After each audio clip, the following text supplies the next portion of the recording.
Hello and welcome along to the French Football Show as we enter the business end of the season, and with PSG pulling clear in the Ligue 1 title race, the Coupe de France takes on added importance. This week we've got Marseille, Lyon, Lens, Nice and Strasbourg dreaming of silverware in that competition. We're going to look ahead to the quarter-final ties, and we'll discuss the Ligue 1 latest as a host of clubs benefit from some new coach bounce. It's all coming up in episode 28 of the French Football Show.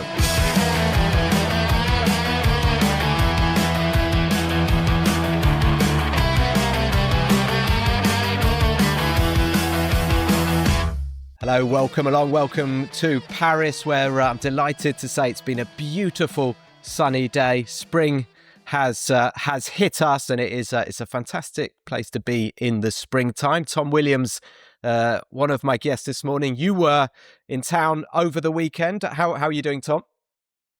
Yeah, very well, thanks. Spring is also springing in London town. You'll be pleased, or perhaps not remotely interested to hear. I had a very pleasant weekend in Paris. Went for a crêpe with a fellow guest, Mr. Andy Scott, yesterday, and I over-ordered, basically. When it came to dessert, we double crêped. We did savoury crêpe and then sweet crêpe. And there was one on the menu that was like the kind of, where it carried the name of the restaurant. So you know that's the showstopper crêpe. And it was probably the sugariest and most cholesterol-packed crêpe I've ever eaten. And I think I'll probably still be digesting it this time next week. But it was nevertheless a very pleasant lunch date. Sounds good. And Andy didn't ruin it with his sort of whinging or anything. I've just noticed he's drinking out of a Le Havre mug. He was in Le Havre, and I heard there were some technical problems, Andy, with your commentary. But I trust you had a nice time commentating Le Havre PSG. Well, let's just say my commentary was so good I had to do it twice. Some of it, anyway. I had to, for those who have got no idea what I'm talking about, because I'm sure that hopefully nobody does, but apparently the first few minutes of my commentary there was no sound and no commentary. Just to be clear, I was commentating. So at the end of the game, I had to do the first 15 to 20 minutes again, which was not fantastic. Yeah, Andy, you put in the WhatsApp that you're having to commentate the first 20 minutes again, and I was kind of like wondering, this was at midnight, whether they had to send the players out to kind of like do the first 20 minutes again for you. But that, do you know, I really wish that had happened. It is, if anybody can imagine how difficult it is to commentate as live, something that has already happened and you've already seen it. As you know, Matt, because I know that I'm pretty sure this has happened to you before, but for most of you listening, you probably don't know what I'm talking about, but it's not easy. Well, it's only the early stages here, but I have to say this game really feels like a narrow 1-0 PSG win to me, and I'd keep an eye on Bradley Barcola. Scored with his head the other week, and I can see him doing something similar today. Okay, well, the bad news, a legend. Bad news, Andy, is we're gonna do the first 5 minutes of this pod again. No, we're not. Don't worry. We're going to get onto the Matt, you say that. We have tried to do this podcast already today, and we're finally in it again. There were technical problems. If we don't move on to the Coupe de France chat now, we will have to do the first 5 minutes again. Can I also say one other thing, Matt? Because while I've got this Le Havre mug, I would like to just say that I did have a very pleasant walk along the beach in Le Havre on Saturday. It was very nice. It's a surprisingly nice place to visit when the weather is nice. It's got a bad press in France because it was destroyed during the war, and it's been rebuilt in a very kind of brutalist way, post-war architecture. But it is very unique, the architecture, and it is very nice on a sunny day to be by the sea. So there you go, Le Havre. Good club as well. Good football club with plenty of history, and we will talk about that another day. But I do like the anecdote of the Oxford-Cambridge. It was a former Oxford and Cambridge student founded the club, which is why they've got the light blue and the dark blue colours, and France's oldest football club as well. I tell you what else is quite old, the Coupe de France. It was created in 1917.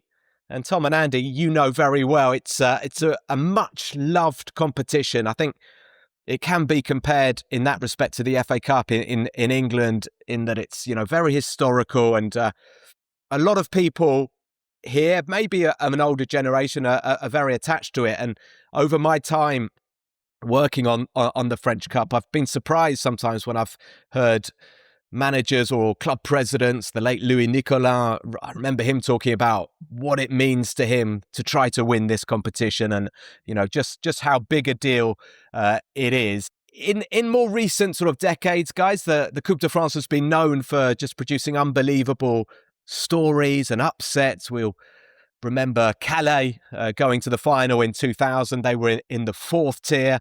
The year after that, Strasbourg beat Amiens in the final. Amiens were in the 3rd tier, and José Louis Chilevert, who's actually been in the press a bit recently for not great reasons, but an incredibly sort of charismatic, eccentric goalkeeper from Paraguay.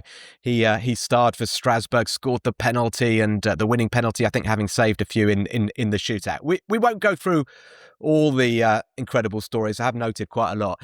But in the last couple of years, guys, in the last couple of decades, PSG have taken this competition basically as their own. They've won it in their history 16 times. They've won 8 of the last 11 editions. And PSG's sort of domination, I think, has changed the way the competition has been viewed, probably by the public, but also by the other big teams. The likes of Marseille, Monaco, Lyon, they're not getting a look in. Would you say, congratulations to PSG. What they've done is very impressive.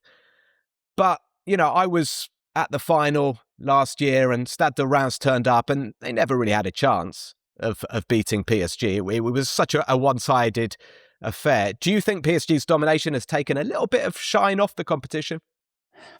I mean, to a small extent, in that PSG are such overwhelming favourites, and it's always a massive surprise when they don't win it. But if you look back over the modern PSG era, since the Qatari Sports Investments takeover in 2011, they've actually dominated the Coupe de France less than they've dominated Ligue 1.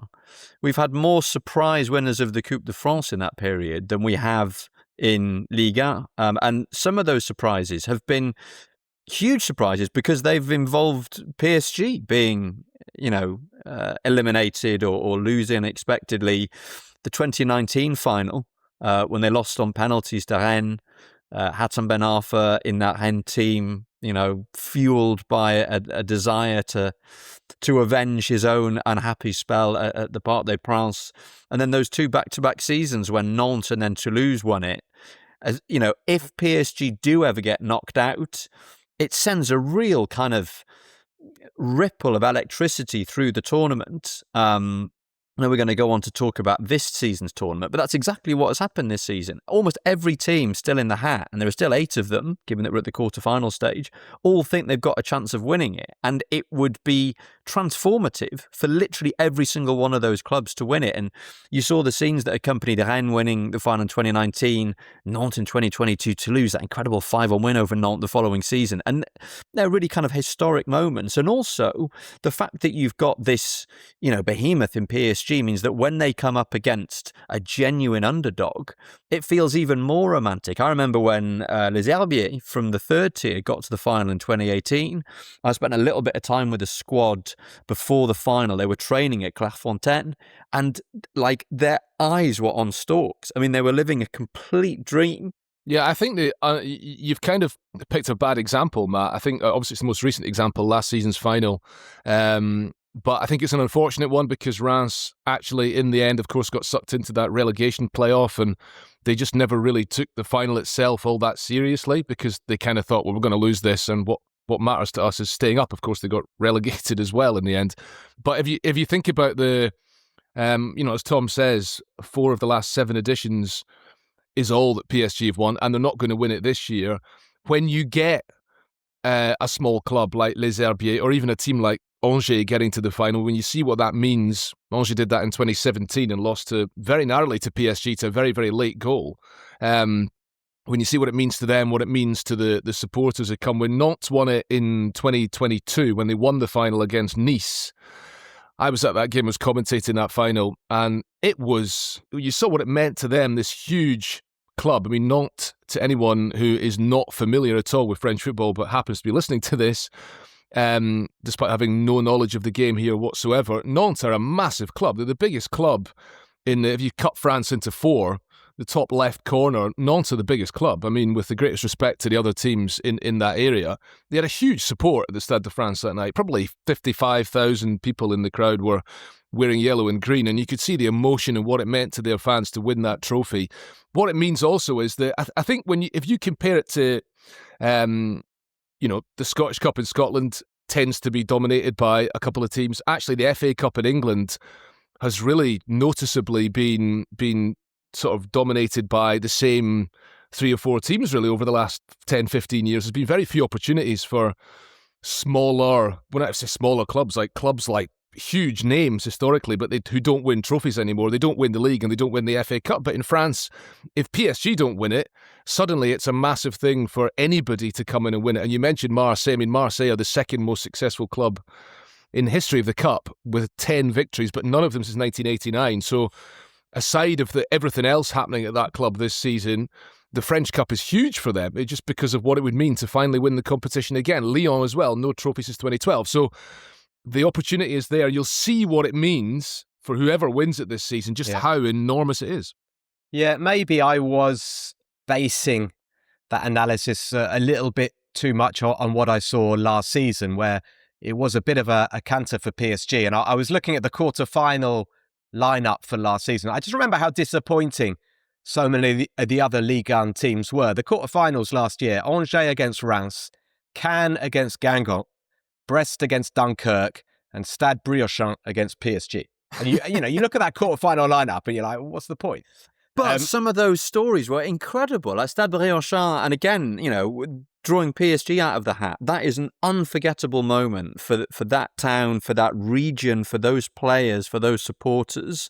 I guess ideally in any cup competition, you want a blend of the big teams getting through to the latter stages with some shocks along the way. I think last season we perhaps had a few too many shocks, even though, obviously PSG ended up running out winners. But I thought last season was great. Dunkirk, beating Lille. Was it, they beat them on penalties with a late win? I can't remember, but loads and loads of drama. Yeah. So maybe there were a few too many surprises, but I think it to me last season showed that the Coupe de France is alive and well, albeit as we've said, the final was a complete washout because Haas had basically given up before the game even kicked off, and PSG won it in second gear. It's interesting. So maybe you think last season was, had that kind of romantic edge with the smaller teams and the amazing big stories. Because for me, I was commentating the PSG Paris FC Cup tie, and it was a bit of a smash and grab. Like PSG's finishing was a bit off. Paris FC were well organised, took their chance. Jonathan Ikone, former PSG player, scoring the winner. But from the moment that PSG went out, I just feel like there's been this sort of transformation, and the other teams are excited and they're taking it really seriously. And the previous round, I was covering Strasbourg, Monaco, fantastic game. Strasbourg winning 3-1. They played so well. I think, Andy, you were down at the Marseille-Rennes game where Marseille won 3-0, and that sort of proved the end for Habib Beye, didn't it? Or proved the beginning for Habib Beye, if you like. Yeah. But also Nice scoring, I think, an 89th minute leveller against Montpellier and then winning it in added time. Lens winning 4-2 at Troyes. It was all of a sudden like the good teams were going, we can do it. We can actually win silverware, which a lot of these clubs haven't done in many, many years, and we can get into Europe through this great competition. Yeah. I think that's the case now. You see that. I mean, you mentioned Lens. Everyone was talking about them in the league, but they've actually never won the French Cup.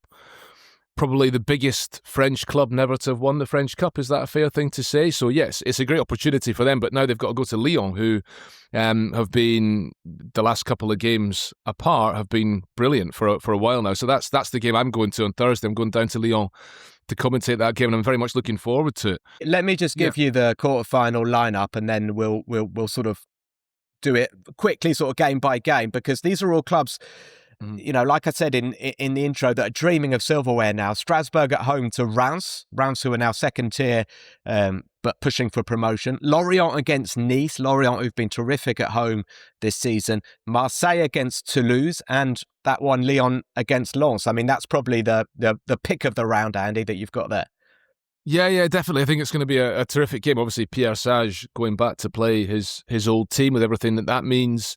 and whoever wins that tie is going to be feeling really optimistic about the chances going forward. The other thing, of course, about the French Cup is that unlike the FA Cup, which is the semi-finals played in a neutral venue, or unlike the Copa del Rey, where the semi-finals are played over 2 legs, in the French Cup, the semi-final, it's just whoever comes out of the hat first is at home, so that can also be a big factor as well. But I just want to say on the minnows, I think the stories of the underdogs is kind of what makes the French Cup brilliant and does endure even in the years, as we were saying, last year when PSG won it, okay, but so many great stories to come from the lower leagues. And actually, that's a lot. I know this year in England, I keep referring to the FA Cup, but that's understandable, I think. This year we saw Macclesfield Town beating the holders Crystal Palace, which is arguably the greatest FA Cup shock ever. But there's not actually often many huge shocks anymore in the FA Cup. But in France, you do see enormous surprises every single year. You know, top flight teams losing to what we call amateur teams, or not really amateur teams. Why is that, Andy? Why does it happen more? Well, a lot of the time they have to go and play on difficult surfaces. Yeah. Obviously, the game's finishing in 90 minutes and going straight to penalties instead of extra time. That can have an impact too. There are lots of factors that come in, but lower league teams really have their moment in the cup, and it can make for a fantastic occasion. Often they will lose and lose heavily, but there are multiple big shocks in most seasons in the French Cup, and that's what really does make it a fantastic tournament.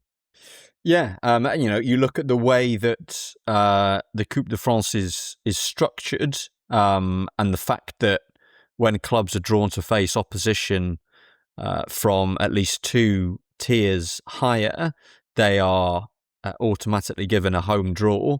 The fact that extra time was scrapped in 2020, relatively recent innovation, means that you only need to see out 90 minutes to get to penalties. So the Coupe de France is a cup competition that is kind of weighted towards trying to create favourable conditions for upsets in a way that lots of other cup competitions aren't. And, the FA Cup is the obvious point of reference for us, British football followers, British football fans. But, even the FA Cup can't compete in that respect. I think this season's lineup is absolutely brilliant. You kind of run through the teams really quickly.